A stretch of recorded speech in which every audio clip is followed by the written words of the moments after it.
कथम तद भयात जगत वर्तता इत्याह। कहते हैं कि भाई उस ब्रह्म के भय से जगत कैसे प्रवृत्त होता है, कथम प्रवृत्त होता है इत्याह।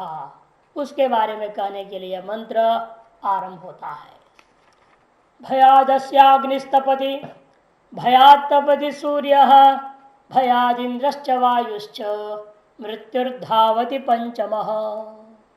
अस्य भयात, इस ब्रह्म का भय से अग्नि तपता है, सूर्य भी इसी का भय से तपता है, इंद्र और वायु भी इसी के भय से वायु बहता, इंद्र अपने शासन को चलाए रखा हुआ है, और इसी का भय से यह पांचों विशिष्ट देवता जो मृत्यु है वह भी अपने काम कर निरंतर दौड़ते रहता है। यहां पर समझना है अग्नि, सूर्य, इंद्र, वायु और मृत्यु पांच देवताओं का नाम लिया गया है। यही पांच देवता संसार के मुख्य देवता है। क्यों? क्योंकि पहला वाला जो अग्नि है वह प्राण का आधायक है। क्योंकि वही अग्नि क्या है, वैश्वान अग्नि बन के आप रोटी खाते हो, हजम करके आपको प्राण का वो क्या करता है, आधान कर रहा है, प्राण को दे रहा है, प्राण आधायक है। सूर्य प्राण का पोषक है, और वायु तो प्राण का स्वरूप ही है, और मृत्यु प्राण का उच्छेदक है, और इंद्र मरणोत्तर काल में स्वर्गादि फल प्रदायक है। स्वर्ग का जो लक्ष्यभूत स्वर्ग है, मरणोत्तर काल में जो आप प्राप्त करना चाहते हैं स्वर्ग, उसका अधिष्ठाता है, राजा है, जो आप जिसका प्रजा होने वाले हैं। इसलिए इनको लिया। इस लोक में चार जो हमें जरूरत है, पहला अग्नि, दूसरा सूर्य, तीसरा वायु, चौथा मृत्यु, और मरणोत्तर काल में पांचवा इंद्र। इंद्र को हम लास्ट में लेंगे क्योंकि वो स्वर्ग में काम आने वाला है, मरणोत्तर काल के बाद का है, अब पहले का नहीं है। पहले उसकी कोई हमें खास जरूरत नहीं है यहाँ पर इंद्र का है कि, यद्यपि वो इंद्र भी धनादि का, कुबेर आदि देवताओं का राजा है, लेकिन यहाँ साक्षात प्रयोजन उसका इस लोक में नहीं है। साक्षात प्रयोजन अग्नि, सूर्य, वायु और मृत्यु का, मरणोत्तर काल में इंद्र। और लेकिन इन लोगों को जो भय मृत्यु का भय नहीं, क्योंकि ये सब देवता है। ये तो अजरा अमरा देवा कह दिया है ना, ये तो अमर है, इनको कहां से मृत्यु का भय है? फिर ब्रह्म सिंह को किस चीज का भय हो रहा है? वहां समझना है अस्तित्व का भय, कि ब्रह्म अपनी सत्ता को यदि हटा दे तो क्या हो जाएगा, सब सत्ता रहित होकर के मृत हो जाएंगे। इसे इनको साक्षात मृत्यु का भय न होने पर भी सत्ता अभाव का भय बना रहता है, अस्तित्व अभाव का भय है। अग्नि, सूर्य, इंद्र, वायु और मृत्यु पांचों को अस्तित्व अभाव का भय बना रहता है। अग्नि ही, इसमें अग्नि और सूर्य इन दोनों में तीन है, गुण है ना, सत्व तमात्मक है सभी। उनमें सत्वगुण का काम क्या है? प्रकाश है।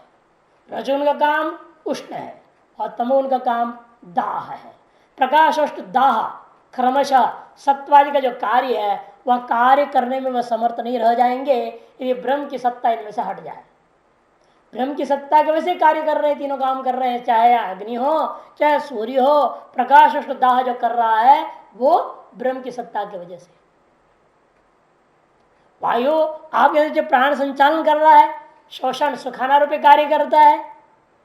वायु का काम क्या क्या है? प्राण संचलन, जीवन का, जीवन योनि बन गया ना, जीवन योनि कारणात बता दिया। जीवन का कारण होता प्राण संचलन, और सुखाना, शोषण, ये वायु का काम है। और वायु का काम केवल जीवन धारण के कारण होता विसर्जन भी है, अपान वायु के रूप में विसर्जन भी करता है वो। मृत्यु तो प्राण का उच्छेदक है मुख्य रूपेण। भाष्यम भयाद भीत्या अस्य परमेश्वरस्य, अस्य मने इस परमेश्वर ब्रह्म का भय से, अग्नि तपति भया तपति सूर्य भयाद इंद्रस्य वायुश्च मृत्युर्धावति पंचम। शब्दार्थ स्पष्ट है, इसलिए भाष्य कुछ नहीं बोल रहे हैं। नहीं ईश्वराणाम लोकपालानाम समर्थानाम सताम नियंता चेत वज्रोत करवत न स्यात् स्वामी भय भीता नाम इव भृत्या नाम नियता प्रवृत्तिर नहीं उपपद्य अन्वय कर देना। कहते हैं ये सब क्या है? पांचों देवता ईश्वर है, लोकपालानाम लोगों को पालन करने वाले, इसे इनके पास स्वयं रिद्धि सिद्धि सारी सामर्थ्य विद्यमान है।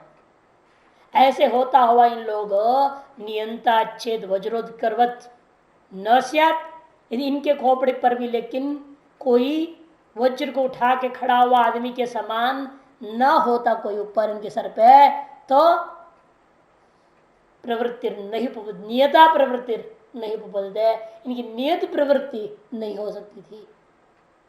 उसी प्रकार जिस प्रकार स्वामी भय भीता नाम यो भृत्या नाम, स्वामी का भय से भीत नौकर चाकर लोग उनकी नियत प्रवृत्ति बनी रहती है, उसी प्रकार से इन ईश्वर लोकपाल समर्थ पुरुषों का भी नियत प्रवृत्ति नहीं हो सकती है यदि इनके भी सर पर कोई न होता तो। क्योंकि सब क्या हो जाएंगे? फिर स्वच्छंद हो जाएंगे, है कि नहीं? ये स्वच्छंदता पर प्रवृत्त हो। जब हम समर्थ हो जाते क्या हो जाता है? आदमी ये तो बिगड़ रहा, आदमी जितना बड़ा अपने आप को मानने लगता है उतनी वो स्वच्छंद हो जाता है। परानुशासित रहना नहीं चाहता, स्वानुशासित भी नहीं रहने की सामर्थ्य है, और स्वच्छंद सब ही होना चाहते हैं। कई महात्मा तो ऐसे आश्रम ढूंढते रहते हैं, ऐसा कोई जगह कुटिया मिल जाए जहां हम किसी से अनुशासित न रहे, और स्वानुशासित तो है नहीं, और परानुशासन में मानना नहीं चाहते हैं, अस्वच्छंदता पूर्वक जीना चाहते हैं। इसलिए वो स्वतंत्र आश्रम ढूंढते, व्रत कुटिया चाहिए कमरा, व्रत कुटिया कमरा ठीक है बोलते, वहां कोई है नहीं बोलने वाला,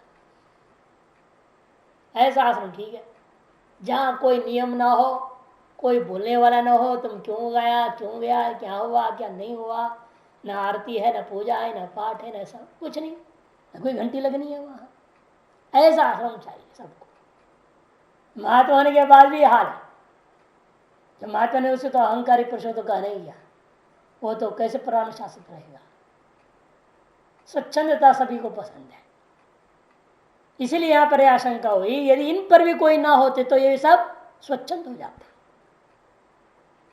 इसलिए इन पर अनुशासन करने की ईश्वर की जरूरत है, जिसका नाम ब्रह्म है। उसके अनुशासन में रह करके ही इन लोगों के अंदर भी नियत प्रवृत्ति देखने को मिल रहा है। तच्चय जीवन चेत, और वह भी ब्रह्म को, जिसे वहां का केनोपनिषद में दूसरे खंड 5वें मंत्र में आया था, ये चेद वेदित अथ सत्यम अस्ति नोचेद या वेदित महदी विनष्टि, उसी को यहाँ पर कह रहे हैं दूसरे शब्दों से, यह चेदशगत बोधुम प्राक शरीर से विस्रस तथा सर्वेषु लोकेषु शरीरत्वाय कल्पते। यह चेत अशगत बोधुम प्राक शरीर से विस्रस, जीवित रहते हुए, यह मैंने यहां इस शरीर में जीवित रहते हुए यदि आप उस ब्रह्म को जानने की योग्यताओं को रखते हुए भी समर्थ होते हुए आप यदि नहीं जान पाते हैं, कब? प्राक शरीर से विस्रस, शरीर का मरने से पहले आप यदि उसे नहीं जान पाओगे, नहीं जान सकोगे, तथा फिर क्या होगा? वहां कादर महती विनष्टि, उसकी व्याख्या कर रहे हैं, तथा सर्गेशु लोकेशो शरीरत्वाय कल्पते। यदि जीवित शरीर में रहते हुए ही इसके नाश होने से पूर्व सूर्यादि का हेतुभूत ब्रह्म को यदि आप न जान सके, अशकत लंग लगा न शक्नोति चेत, ये नहीं जान पाएंगे आप, तब तो जन्म मरणादिशील इन लोकों को ही, और लोकों में विद्यमान विभिन्न प्रकार की योनियां हैं, 84 लाख योनियां, उन शरीरत्वाय शरीर धारण करने के लिए ही आप बारंबार आते जाते रह जाएंगे। अतः कहने का तात्पर्य है मरने से पूर्व ही आत्मा को जानकर संसार बंधन से व्यक्ति को मुक्त हो जाना चाहिए। भाषा तच्चय, तत् मैंने उस ब्रह्म को, यह मैंने जीवन चेत, जीवित रहते हुए ही, चेत मैंने यदि, यदि आप इस शरीर में जीवित रहते हुए ही अशकत शक्नोति शक्त सन जानाति समर्थ होता हुआ यदि आप जान लेते हैं तो बहुत बढ़िया बात है। एतद भय कारणम ब्रह्म बोधुम अवगंतुम, इस ब्रह्म का कारणभूत कौन है? इस भय का कारणभूत कौन है? ब्रह्म। ब्रह्म नहीं, भय का कारण। एतद भय कारणम ब्रह्म, इस भय के कारण जो ब्रह्म है, इसको यदि आप बोधुम अवगंतुम जीवनेवा शक्नोति चेत प्राग परम शरस विसरसो अवसंसनात् पतनात्, शरीर का अवसंसन पतन मैंने मरने से पहले संसार बंधनादि विमुच्यते, यदि आप जानने में समर्थ हो गए तो आप इस संसार बंधन से मुक्त हो जाएंगे। ऐसा ध्यान करना पड़ेगा, मंत्र में नहीं है ना, उसको ध्यान करना। इस शरीर में जीवित रहते हुए शरीर का मरने से पहले उस भय का कारण ब्रह्म को यदि आप जानने में समर्थ हो गए, जान लिए आप, तब तो समझो कि निश्चित रूप में आप संसार बंधन से मुक्त हो जाएंगे। न चेत शकत बोधुम, अध्यार कर लो इसीलिए उत्तरार्ध के लिए। यदि आप उसको जानने में समर्थ नहीं हुए, नहीं जान सके आप, शरीर मिला मनुष्य का, उसे भी ब्राह्मण घर में शरीर मिल गया और विवेक वैराग्य भी सबसे संपन्न होते हुए यदि आप उस ब्रह्म को नहीं जानेंगे तो अनवबोधात ततो, तथा मैंने मंत्र में जो तथा है, तथा का मतलब अनवबोधात, न जानने का वजह से क्या दंड मिलेगा आपको? कहते हैं अनवबोधात सर्गेषु सृज्यन्ते येषु सृष्टव्याः प्राणी नहीं थी सर्गाः। सर्गेषु लोकेषु, सर्ग शब्द कैसा बना उसकी व्युत्पत्ति करके बता रहे, सृज्यते एषु सृष्टव्याः प्राणी थी सर्गाः, जिसमें सृजन करने योग्य प्राणियों का सृजन किया जाता है, उन लोकों को कहते हैं हम सर्गाः। कौन है वे लोग? पृथ्वी आदि लोकाः, पृथ्वी आदि लोक है। तेषु सर्गेषु लोकेषु, उन जो है सृष्टि रूपा जो सृजन करने योग्य प्राणियों का सृजन होता है, जिसमें ऐसा उन लोकों में शरीरत्वाय शरीर भावाय कल्पते, शरीर प्राप्ति के लिए ही वो बार बार समर्थो भवती, समर्थ होते रहते हैं। क्लृटपु सामर्थ्य है, इसे कल्पते कर दिए समर्थो भवती, अर्थात शरीर गृह्णादित्यर्थः, कहने का मतलब वह आदमी बारंबार शरीर को प्राप्त करते रहता है, ये इसका अर्थ समझना। तस्मात् शरीर विसृंसनात् प्राग आत्मबोध यत्न आस्तेय, इस दोनों मंत्रों को मिला हुआ कार्य तात्पर्य बता रहे। क्या है वो? करे इसीलिए तात्पर्य है शरीर का मरने से पहले किसी भी हालत में आपको इस प्रत्यगात्मा को जानना ही जरूर चाहिए। आत्मबोधाय यत्न आस्तेय, आत्मबोध के लिए विशेष प्रयत्न अवश्य करना ही चाहिए। यस्मादिहैव आत्मदर्शनम आदर्शस्तु से मुख से स्पष्ट उपदित है। कारण क्या है? क्योंकि कारण ये इतना जोर दे रहे हैं श्रुतियां यहीं पर, इसी मनुष्य शरीर में। क्यों कहते हैं? क्योंकि संसार में दो ही जगह है जहां पर आप ब्रह्म को साक्षात अनुभव कर सकते हैं। एक तो इस मनुष्य शरीर में, इस ब्रह्मलोक, इस मनुष्य लोक में, नहीं तो दूसरा ब्रह्मलोक में। और अन्य जितने भी लोक है, किसी भी लोक में आपको ब्रह्म अनुभव करने का गुंजाइश ही नहीं है, कोई चांस नहीं मिलेगा, मौका नहीं है, वहां हो ही नहीं सकता। या तो ब्रह्मलोक जाओ यहां से मर करके, और ब्रह्मलोक जाना आसान नहीं है। ब्रह्मलोक के लिए सारा जिंदगी भर बड़ा वो हिरण्यगर्भ की उपासना करनी पड़ती है, अश्वमेध कर्मों को करना पड़ता है कई बार। तो कर्म विशिष्ट उपासना करोगे तो उत्तरायण मार्ग से ब्रह्मलोक जाओगे। और ब्रह्मलोक जाने के बाद भी वहां भी गारंटी नहीं है, वहां भी 3 गति वर्णन किया है ना, वहां से वापस भी आ सकता है, या अगले कल्प में कोई देवता को पोस्ट मिल जाएगी, जैसे यमराज को हो गया, वो विधि मुक्ति तो होगी नहीं वहां जा करके भी। ज्ञान मिलने पर भी विधि मुक्ति होना कोई गारंटी नहीं है। वहां 3 वहां व्यवस्था दिया, या तो इसी वहीं वापस आ सकता है, या अगले कल्प में देवता भी हो सकता है, अथवा ब्रह्मा जी के साथ मुक्त भी हो सकता है। तो वहां भी कोई गारंटी नहीं ना फिर। इसीलिए यहाँ जोड़ दिया जाता है कि इसी जन्म में यहाँ मनुष्य प्राप्त जो है, इस मौका को आदमी को खोना नहीं चाहिए, यही निपटा लेना। इस बात को समझाने का अगला मंत्र आरंभ हो रहा है। इस भास्कर अवतरण का दे यस्माद यही व आत्मनो दर्शनम, यहाँ इस शरीर में, मनुष्य शरीर में ही आत्मा का दर्शन हो सकता है। उसी प्रकार जैसा दर्पण में आपका स्वच्छ दर्पण में आपका चेहरा कितना स्पष्ट दिखता है, आदर्शस्थस्य इव मुखस्य स्पष्टम उपपद्यते। आदर्शस्थ स्वच्छ दर्पण में स्थित जो आपका प्रमुख जिस प्रकार स्पष्ट दिखाई देता है, उसी प्रकार के वह आत्मा का दर्शन इस शरीर में स्पष्ट दिखाई देता है।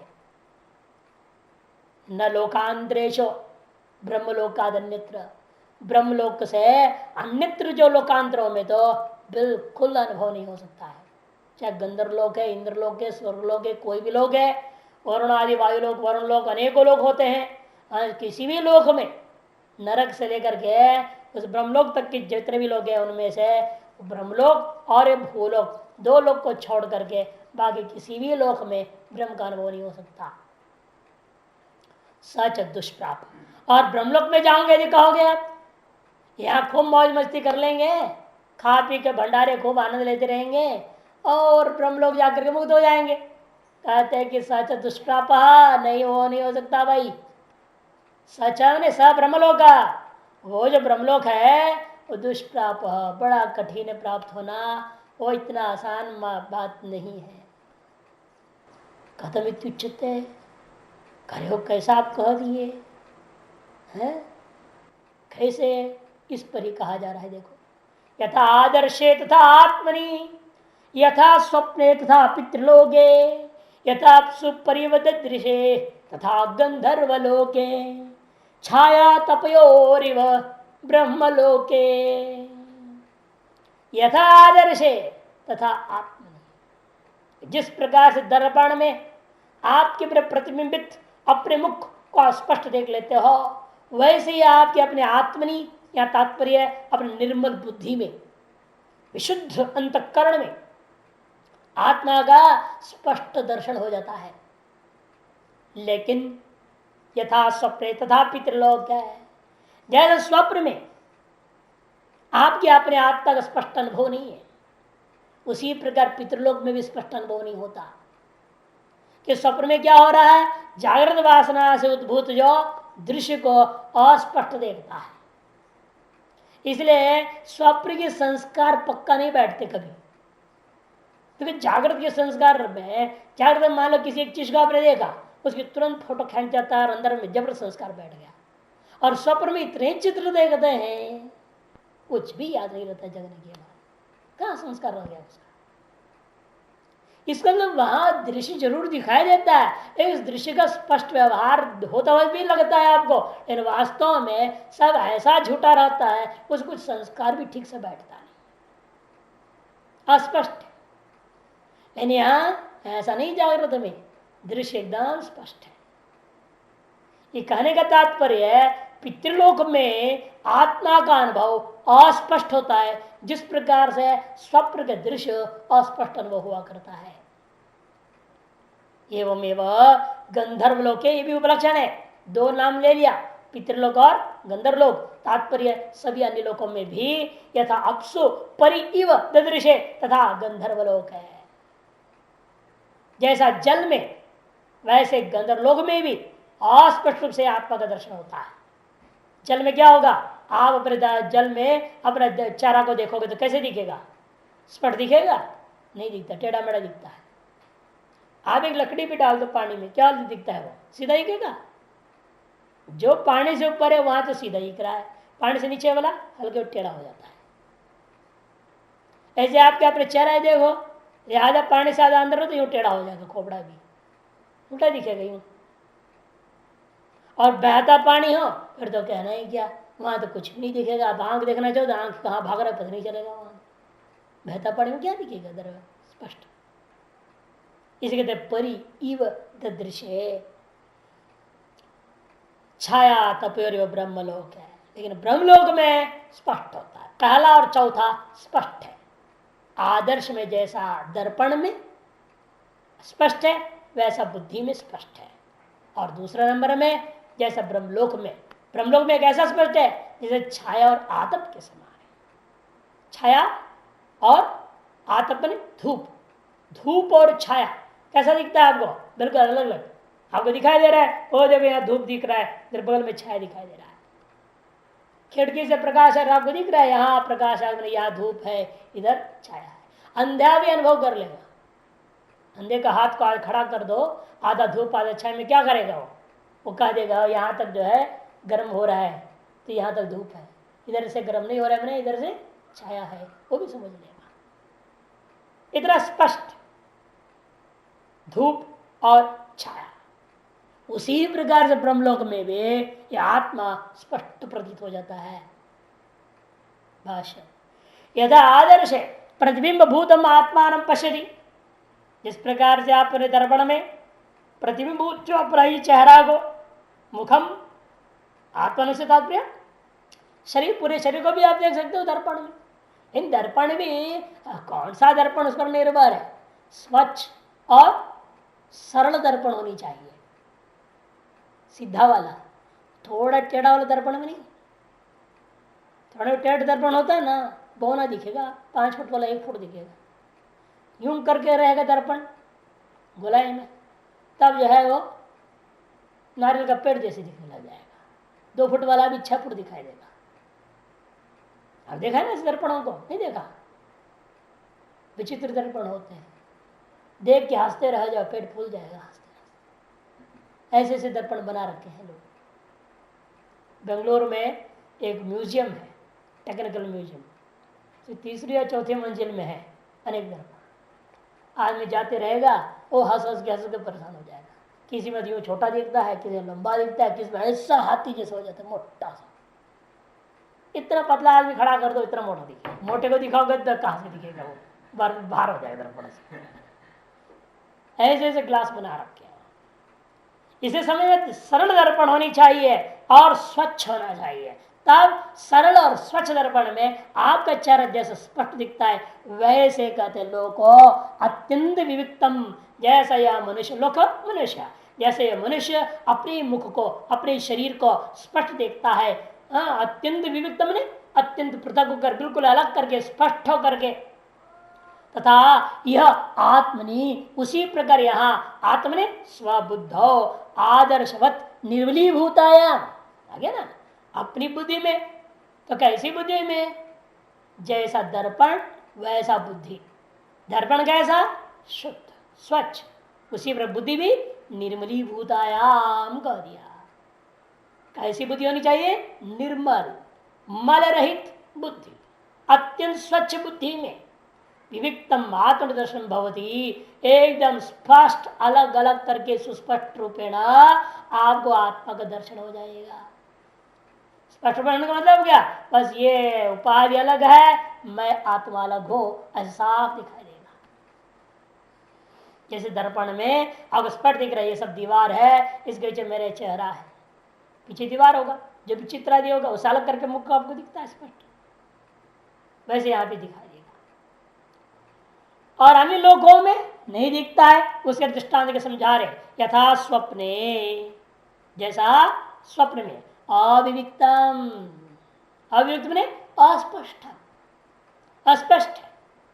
अस्पष्ट का मतलब जागृत वासना उद्भूतम, क्योंकि वो जागृत की वासना से पैदा हुआ है। जागृत तो समान तो हो ही नहीं सकता, जागृत के समान वो स्पष्ट नहीं है, क्योंकि जागृत वासना से उद्भूत होने के नाते वो अस्पष्ट है। तथा पितृलोक है अविभक्तमेव दर्शन आत्मनः, इस तरह पितृलोक में भी वह आत्मा का दर्शन अस्पष्ट ही होता है। क्यों महाराज ऐसे होता है? कारण क्या है? कहते कर्म फलोपभोगासक्तत्वात्, क्योंकि वह कर्म फल भोग में आसक्त रह जाता है। फल भोग में आसक्त है, अपने कर्मों का फल भोग होता है। स्वप्न में भी यही है, आपके अपने कर्मों की वजह से स्वप्न में वैसा दृश्य दिखाई देता है, कर्मफल को भोग है। और फल भोग में आसक्त हो गया तो आप कुछ विवेक नहीं कर पाएंगे। व्यक्ति किसी भी फल भोग में आसक्त होता है, उसका बुद्धि उस समय अन्य चीज को जान नहीं सकती, स्पष्ट नहीं कर पाता है। जब आदमी सो रहा है, अब कर्मफल भोग है, निद्रा भी क्या है? कर्मफल भोग है, उसमें आसक्त हो गया। नींद में आसक्त हो, गहरी नींद में चला गया। अब क्या मालूम गेट से कौन आ रहा है कौन जा रहा है, क्या पता? किसी को पता है? किसी को मालूम नहीं, सब सो रहे हैं। कर्मफल भोग भोग आसक्त यथा चापसु अविभक्त अविभक्त अवयवम आत्मरूपम, जिस प्रकार से आपके जल में भी अविभक्त अविभक्त अवयवम आत्मरूपम परिवदृश्य, अस्पष्ट रूप अवयवों वाला अपने आत्मस्वरूप को आप नहीं देख पाते हैं, किंतु हमेशा क्या दिखते हैं? विभक्ति दिखता है, टुकड़ा टुकड़ा। कि जल में जब बहता जल में क्या होता है? आपका हाथ पर सब एकदम एक रूप दिखता है क्या? अविभक्त भू रूपेण नहीं दिखेगा। इस दर्पण में जैसे एक शरीर दिखता है, जल में देखोगे, वही बहता जल में देखोगे तो हाथ एक टुकड़ा अलग हो गया, ऐसे दिखता है। वो एक लहर के साथ हाथ चला गया, दूसरे लहर में पेट हिल रहा है, कुछ और हो रहा है, तो ऐसे जब टुकड़े टुकड़े में दिखेगा। अविभक्त एक अवयवी रूपेण दिखेगा ही नहीं, एक अवयवी रूपेण अविभक्त आपको नहीं दिखता है। अविभक्त मात्र रूपम परिदृश्य, उसी प्रकार परिदृश्यता इव परितः दृश्यत इव तथा गंधर्व लोक है अविविक्तम दर्शन मात्मन, इसी प्रकार गंधर्व लोक में भी आपके अपने आत्मा का दर्शन अस्पष्ट ही होगा। हेतु वही लेना, कर्म फल उपभोग आसक्तत्वात्। सभी लोगों का यही हाल है, सब जगह आपको कर्मफल भोग मिलता है, बड़ा अनेक प्रकार के सुख मिलते रहते हैं। किंचित दुख होता है तो उसको विस्मृति हो जाती है, फिर सुखानंद में ही वो सदा रहता है, विषयानंद में रहता है। सभी लोगों में यह हाल है कि सभी लोग भोग प्रधान है। यह लोक है एक कर्म प्रधान लोक है और ब्रह्म लोक ज्ञान प्रधान लोक है। इसीलिए इस लोक में और ब्रह्मलोक में ही आपको आत्मा का अनुभव करने का अच्छा अवसर है। बाकी अन्य सगल लोकों में केवल भोग लोक, इसलिए कहते हैं हम लोग भोग भूमि है, वो सारे क्या है? भोग भूमिया है। चाहे नीचे वाले लोकों में है तो पाप का भोग फल का भोग होगा, ऊपर के लोकों में पुण्य फल का भोग होगा। है तो भोग भूमि ही, कर्म फल का ही भोग हो रहा है और कुछ नहीं। इसलिए अन्य समस्त लोक एवं लोकांतरिश भी शास्त्र प्रामाण्य अवगम्यते, इसीलिए हम कहते हैं इसी प्रकार लोकांतरों में भी केवल पितृलोक गंधर्व लोक ही नहीं, इंद्र आदि वरुण वायु अनेक लोकों में भी अन्य जितने भी है, नीचे रसातल पाताल महारव नरक सभी लोगों को लेना क्या है वहां शास्त्रों के प्रामाण्यों से यह जान लेना चाहिए उन सभीयों में कर्म फल भोग भूमिया है। इसे वहां कहीं भी आपको आत्मा का अनुभव हो नहीं सकता। छाया तपयोरिवा ब्रह्मलोके अत्यंत अत्यंत विवेकतम ब्रह्मलोके एवं एकस्मिन्, इसलिए इस पृथ्वीलोक से भी ज्यादा अत्यंत स्पष्ट होता है तो इसे अत्यंत विवेकतम माने अत्यंत स्पष्ट एकस्मिन् ब्रह्मलोक, एकमात्र ब्रह्मलोक में होता है। एकमात्र ब्रह्मलोक में भाष्यकार साफ कहते इसलिए एकस्मिन् एव ब्रह्मलोक है अत्यंत विवेकतम छाया तपयोरिव, अत्यंत स्पष्ट छाया और आतप के समान दिखाई देता है। इन सोच दुष्प्राप हो, लेकिन वो ब्रह्मलोक फिर हम चले जाए वहां पे ज्ञान प्रदान लोग हैं और स्पष्टता हो रहा है तो वहीं चले जाते हैं। यहां भी इतना स्पष्ट नहीं है, यहां तो अपना अंतकरण कितनी शुद्ध करोगे उस पर निर्भर हो जाता है ना। वहां तो जो पहुंचा उसका अंतकरण स्वतः शुद्ध है, नहीं तो पहुंच ही नहीं सकता ना ऐसी जगह पे। जिसका अंतकरण शुद्ध ना हो कैसे पहुंच जाएगा ब्रह्मलोक में? पहुंच ही नहीं सकता। यहां तो आपकी सफाई करने के ऊपर निर्भर है, आप कितनी साफ रखेंगे उस पर निर्भर है। आप जितने साफ रखते हैं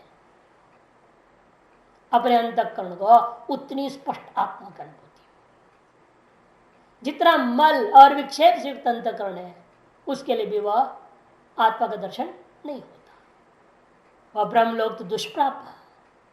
क्यों ऐसे कहते हो? ब्रह्मलोक क्यों दुष्प्राप है? तो कहते क्योंकि अत्यंत विशिष्ट कर्म ज्ञान साध्यत्वा, क्योंकि अत्यंत विशिष्ट कर्म और अत्यंत विशिष्ट ज्ञान माने उपासना, इन दोनों के द्वारा वह साध्य है। कर्म और उपासना इस साधारण कर्म से नहीं होगा, विशिष्ट कर्म साधारण उपासनाओं से नहीं होगा, विशिष्ट उपासना। विशिष्ट कर्म और विशिष्ट, उसे भाषा विशेषण और एक जोड़ दिया, अत्यंत विशिष्ट होनी चाहिए। अत्यंत जो है विशिष्ट कर्म हो और अत्यंत विशिष्ट उपासना।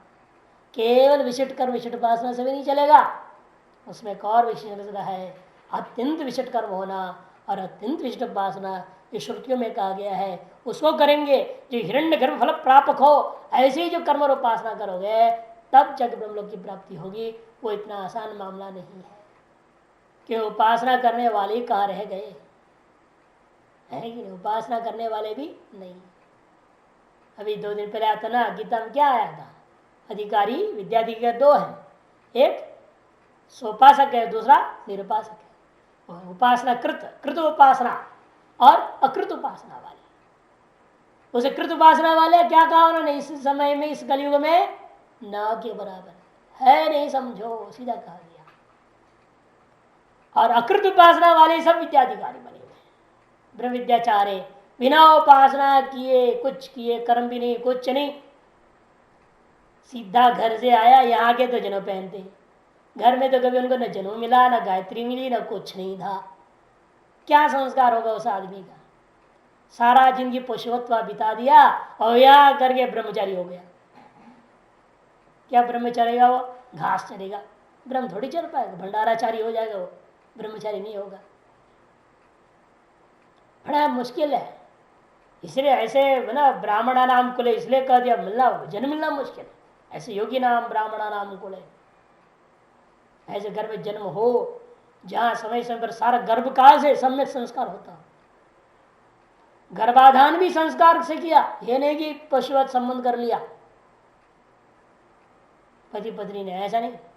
वही मुहूर्त निकाल करके गर्भाधान के पुत्र प्राप्ति के लिए।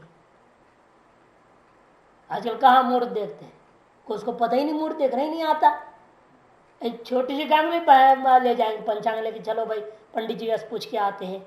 उन्हें यही पता नहीं चंद्रोदय कब हो रहा है, चंद्रास्त कब हो रहा है, क्या हो रहा है, कौन सी राशि है, कौन नक्षत्र, कुछ भी आज गृहस्थियों को कुछ भी मालूम नहीं। पंचांग पढ़ना नहीं आता है, तिथि वगैरह समझना नहीं आता है। ऐसे गृहस्थियों की दशा हो गया है। वो क्या जानेगा फिर गर्भाधान मुहूर्त क्या?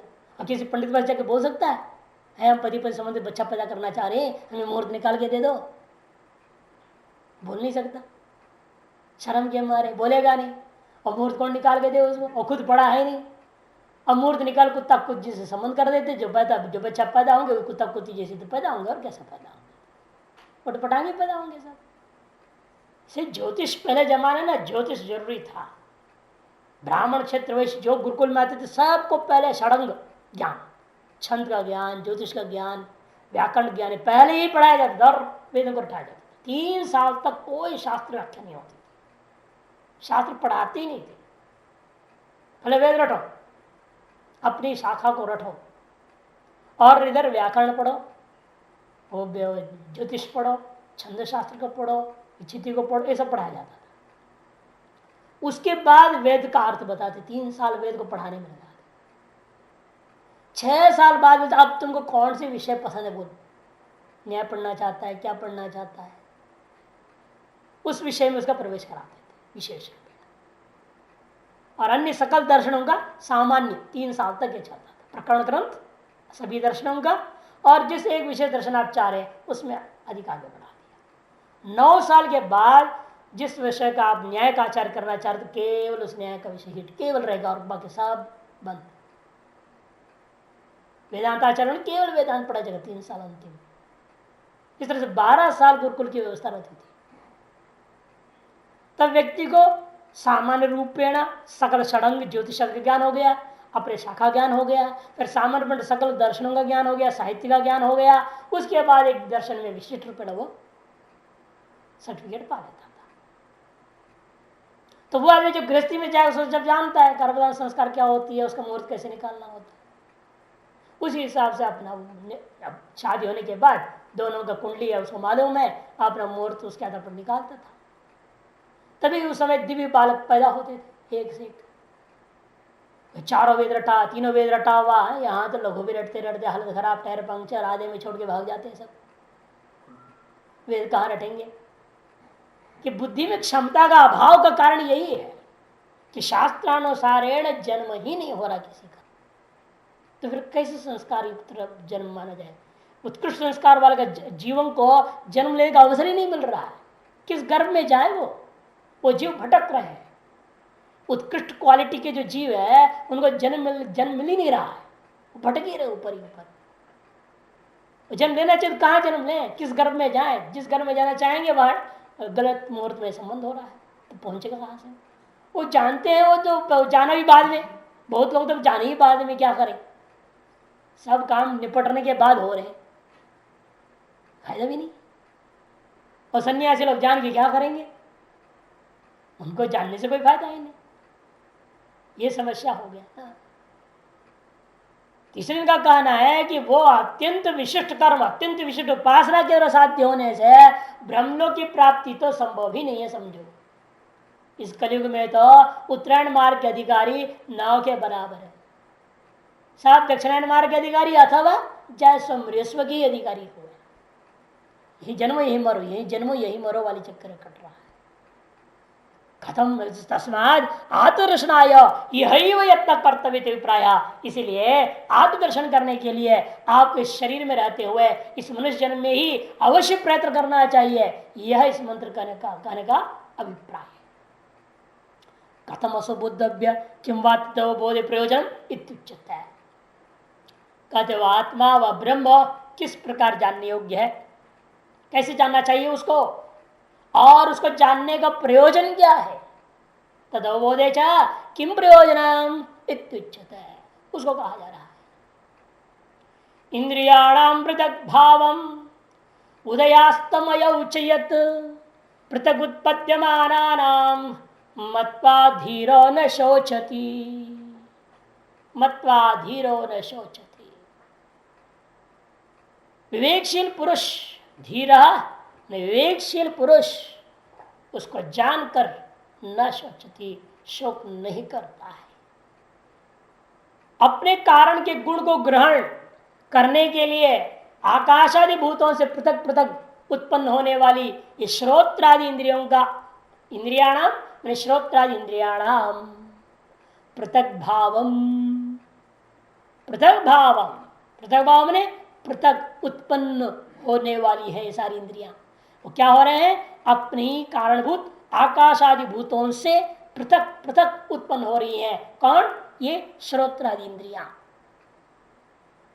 आत्मविलक्षण रूप पृथक भाव को पृथक उत्पद्यमानानाम इंद्रियाणाम, ऐसा पहले अनुभव कर, पृथक भाव को बाद में ले लेते हैं। पृथक उत्पद्यमानानाम इंद्रियाणाम, इसको पहले जोड़िए जो तीसरे पाद में है और प्रथम पाद के शब्द के साथ अन्वय। किससे पृथक उत्पन्न हो रहे हैं, स्व कारणभूता आकाशादि। कौन से आकाश हो भी, अपंचीकृत पंचमहाभूतात्मक आकाशादियों से पृथक उत्पन्न हो रहे हैं। कौन पृथक उत्पन्न हो रहे हैं, ये इंद्रियां उत्पन्न हो रहे हैं। और वे इंद्रियां क्या हो रही हैं, पृथक भावम, अपने आप को आत्मा से अलग मान रहे हैं।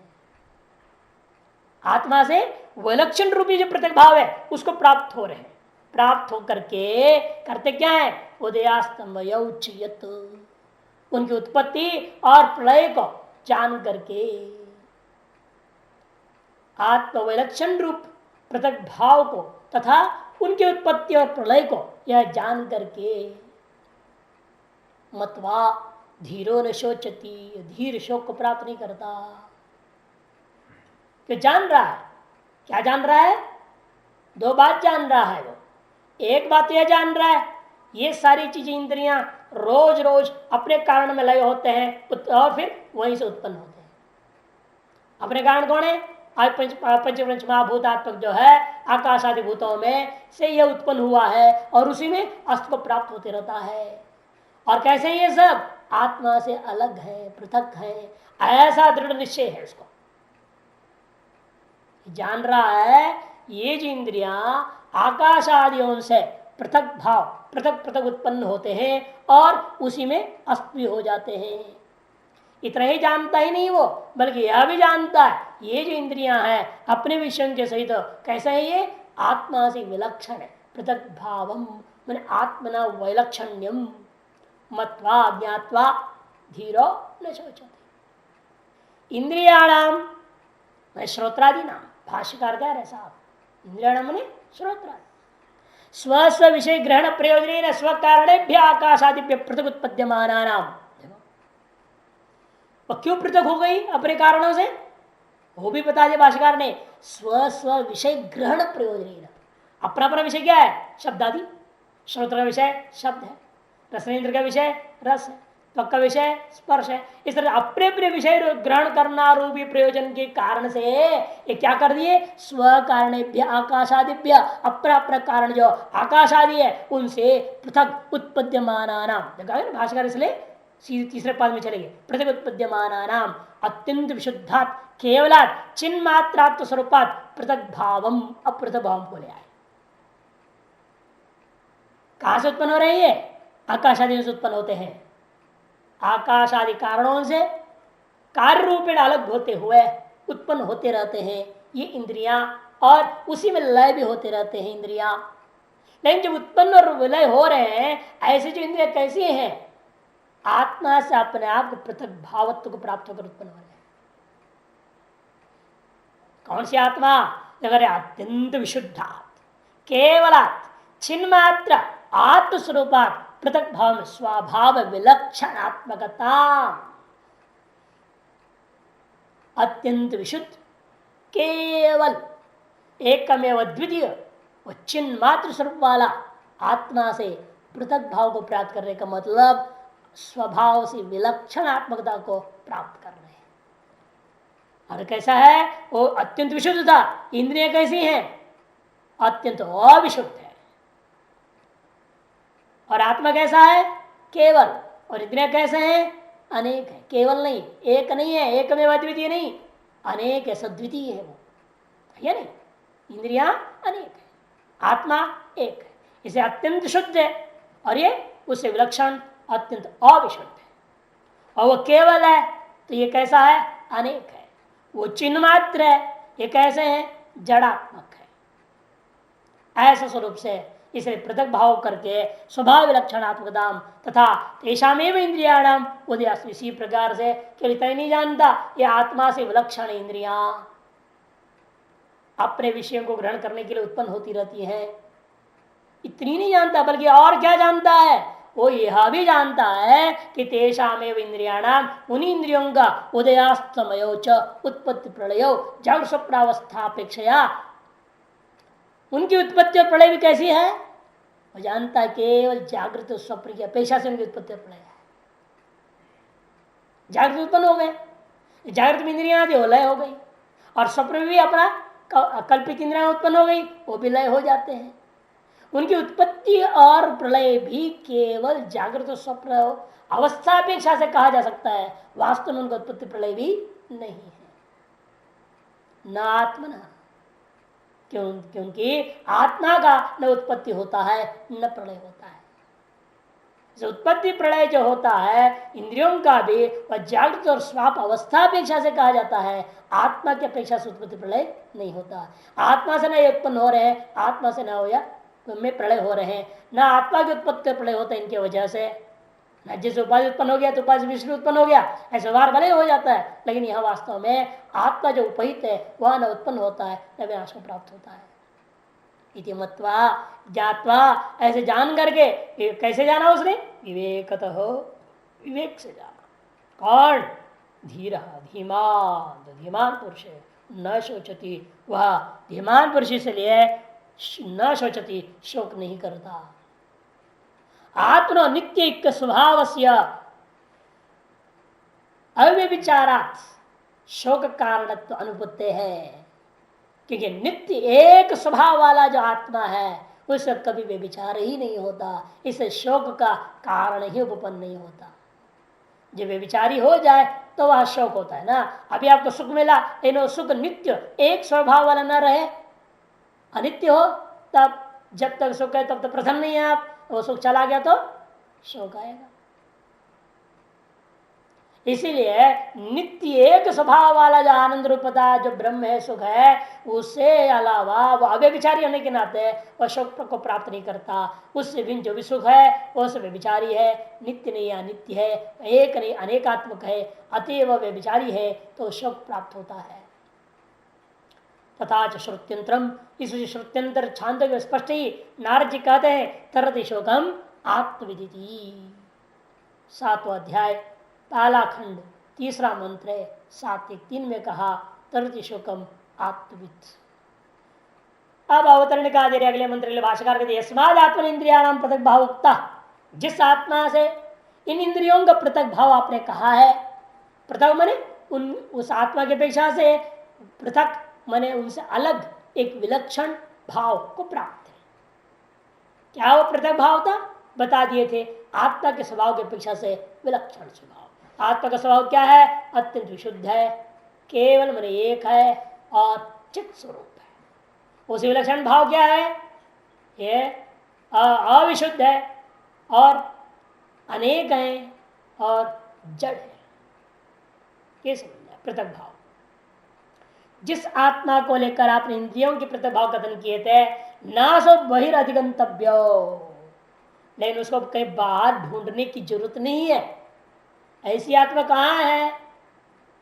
जो इन इंद्रियों से विलक्षण नित्य शुद्ध बुद्ध मुक्त स्वभाव वाला आत्मा, तो बाहर कहीं ढूंढ कर जानने की जरूरत नहीं। ना सौ आत्मा बहि अधिगंतव्य, यह आत्मा बाहर कहीं जा करके जानने योग्य नहीं है, ढूंढ कर समझने योग्य नहीं है।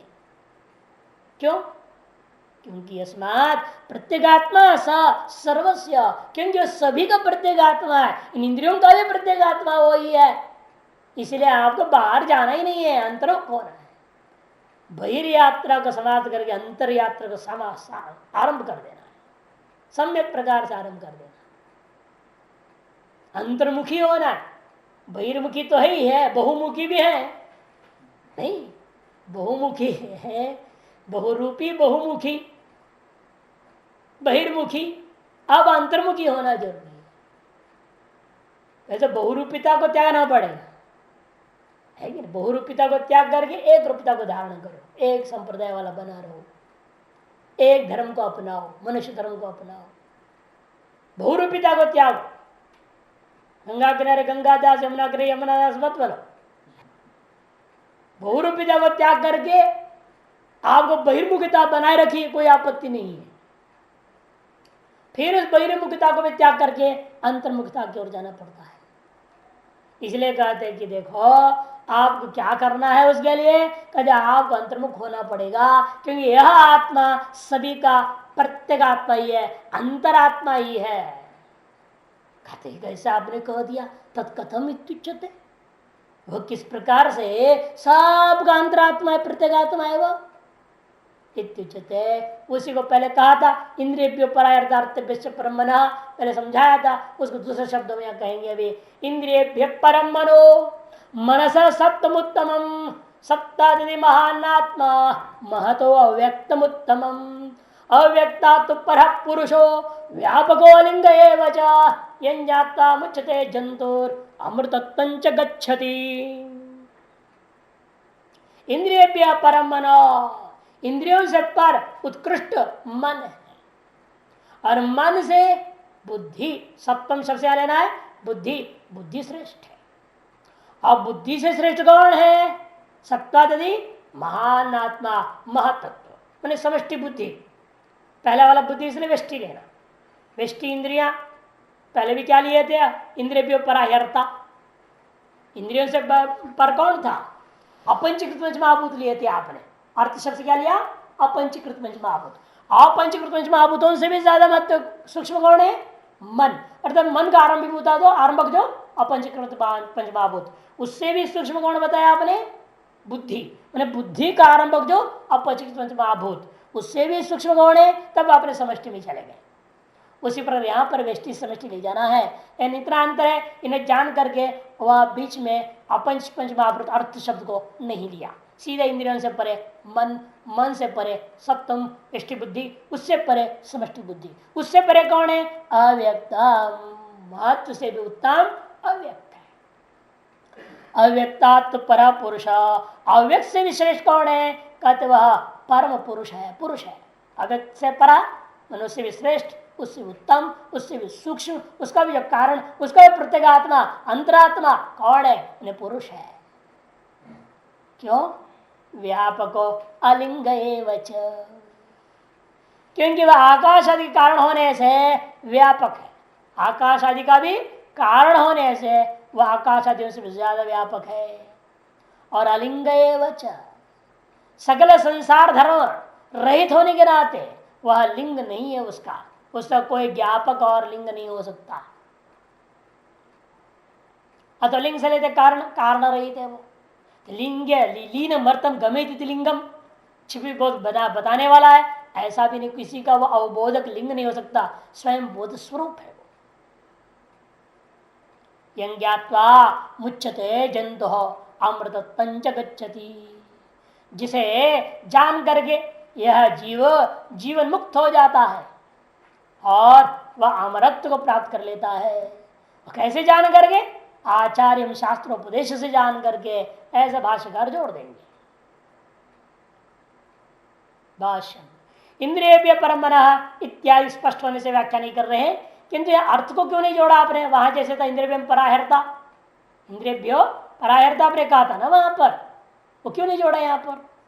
कहते अर्थानाम यह इंद्र समान जातित्वाद इंद्रिय ग्रहण है, नहीं वह ग्रहण। अर्थ शब्द क्यों नहीं लिया? कहते हैं अर्थ शब्द में आपने क्या लिया था? अपंच पंचमाभूत हो, है तो पंचमाभूत ही। अरे इंद्रिया भी क्या है? पंचमाभूतात्मक ही है। इसे पंचमाभूतात्मक रूपी जातिकृत सादृश्यता को लेकर के उनको पृथक ग्रहण नहीं किया, उसमें अंतर्भाव कर दिया। अर्थानाम अर्थादियों का यहां पर यह मनीष मंत्र में इंद्रिय समान जातित्वाद, इंद्रिय के जाति के समान जातीय वाला होने के कारण से, पंचभूतात्मक होने के कारण से इंद्रिय ग्रहण नहीं ग्रहणम, इंद्रिय ग्रहण के द्वारा उनका भी ग्रहण हो गया। पूर्वधन्यत, पूर्व के समान भाग विशेष शब्दों का समझ लेना चाहिए। सत्व शब्दात बुद्धि उचित है। सत्व शब्द से यहाँ पूर्व मंत्र उस मंत्र का इस मंत्र का तुलना करते हुए वहां जो बुद्धि शब्द से कहा गया था उसको यहाँ सत्व शब्द से कहा गया समझना। अव्यक्ता तो परा पुरुष व्यापको व्यापक आकाशादि सर्वस्य कारणत्वाद, व्यापक जो आकाशादि माना जा रहा है इस संसार में, उनका भी कारण होने के नाते यह आत्मा महान व्यापक तत्व है, इसमें कोई संशय नहीं है।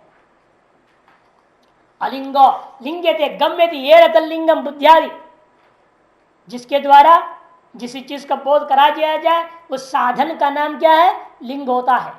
इसे साधन व्युत्पत्ति कर लिंगते गम्यते ये न कर्ण व्युत्पत्ति कर दिया, इति लिंगम। इसको कहते लीनम अर्थम गमयति ये नहीं लिंगम। धूम जैसा छिपा हुआ कौन है? अग्नि, वो हमें नहीं दिख रहा है, लेकिन उसको हमने किसे बोध कर लिया? धुआं को देख करके। इसे धूम का नाम क्या रखा आपने? लिंग। छिपी हुई बात को दिखाने वाला जो साधन है, बोध कराने वाले साधन का नाम लिंग। ऐसा कौन होगा? लिंग बुद्धि आदि ही लिंग हो सकते हैं। आत्मा के भी किसका अवबोधक न होने से लिंग नहीं है। क्यों? क्योंकि आत्मा अवबोधक नहीं किंतु बोध स्वरूप ही है। तद अविद्यमान वह तादृश बुद्धियादि नहीं है जिसका अविद्यमान ऐसे वाक्य कर स्वयं अलिंग सर्व संसार धर्मवर्जित। कहने का मतलब है सकल संसार के जितने भी धर्म है उससे रहित आत्मा होता है। यंजात्वा, इसे जान करके आचार्य शास्त्र आगे ना, आचार्य से और शास्त्र से मुच्यते जंतो, यह जीव मुक्त हो जाता है। अविद्यादि हृदय ग्रंथि फिर जीवन पतिते अपि शरीरे अमृत पंच गच्छति। अविद्यादि हृदय ग्रंथियों का जो है से वो मुक्त हो जाता है जीवित रहते हुए, भले वो शरीर पतित मान चांडाल आदि शरीर भी क्यों ना हो, उसमें रहते हुए भी यदि ब्रह्म ज्ञान हो जाए मुक्त हो जाएगा। इसलिए जीवन ने वह पतिते शरीर, पतिते शरीर मैंने जो नीच शरीर चांडाल शरीर में भी क्यों ना हो, यदि वह इस ब्रह्म को आचार्य और शास्त्र उपदेश की तरह से जान लिया तो हृदय ग्रंथि आदियों का भेदन करते हुए वह मुक्त अवश्य हो जाएगा। अमृतत्व गच्छति, अमृतत्व को प्राप्त कर लेगा। सो अलिंग परो अव्यक्तात् पुरुष पूर्वेण संबंध, वह है जो अलिंग है वह पर है, वह अव्यक्त से पर है जो पुरुष, उसी को यहाँ पर विशेषण समझा गया है। ऐसे पूर्वान्वय कर लेना चाहिए।